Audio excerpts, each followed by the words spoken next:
है कि अब उसका डोनेशन भेजने का कोई इरादा नहीं है। लेकिन सोरा गुस्सा नहीं होती क्योंकि कैंग ने पहले ही ऑर्गेनाइजेशन को बहुत सारा पैसा दिया था और अब कैंग एक टीचर है जो कम कमाता है, तो वे उससे इतनी थोड़ी इनकम में से डोनेशन देने की उम्मीद नहीं कर सकते। सोरा बताती है कि ऑर्गेनाइजेशन को डोनेशंस देना या न देना अपनी मर्जी होता है और ये सुनकर आरएमसी यकीन नहीं कर पाता कि कैंग कितना बेकार था। सोरा फिर कैंग से बोलती है कि उसके रैंकिंग्स भी शायद बढ़ गए हैं क्योंकि उसने एक बी रैंक हंटर को हरा दिया था। सोरा कैंग को स्माइल देते हुए बोलती है कि वह चाहती है कि वे दोनों मिलकर दुनिया बदल दें, लेकिन कैंग इसे दुनिया को बर्बाद करने का क्लियर इनविटेशन समझता है। दूसरे क्रिमिनल ऑर्गेनाइजेशंस के उलट एंटास का रूल है कि सिविलियंस या इनोसेंट लोगों को हाथ नहीं लगाना, और यह भी कि वे हंटर स्कूल के स्टूडेंट्स को तब तक हाथ नहीं लगा सकते जब तक कोई डेस्परेट सिचुएशन न हो। कैंग समझ जाता है कि सोरा का रोल शायद स्टूडेंट्स को ऑर्गेनाइजेशन में एनलिस्ट करने के इर्द गिर्द है, लेकिन यह सब उसे सिर्फ नॉवेल की वजह से पता है। वह सोचता है कि साइड स्टोरी में और भी कोई राज छिपा होगा।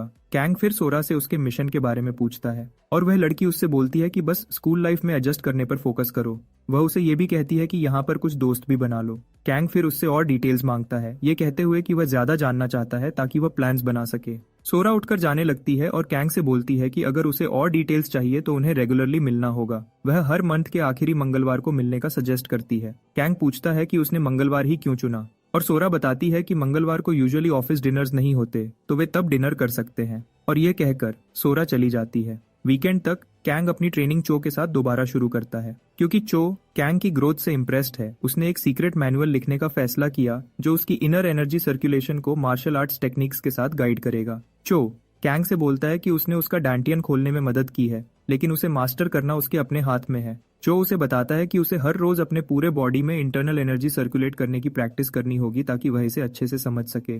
कैंग जवाब देने की बजाय मेडिटेशन पर फोकस करता है और इस वजह से उसे सिर पर एक पंच पड़ता है। वह दर्द से चिल्ला उठता है और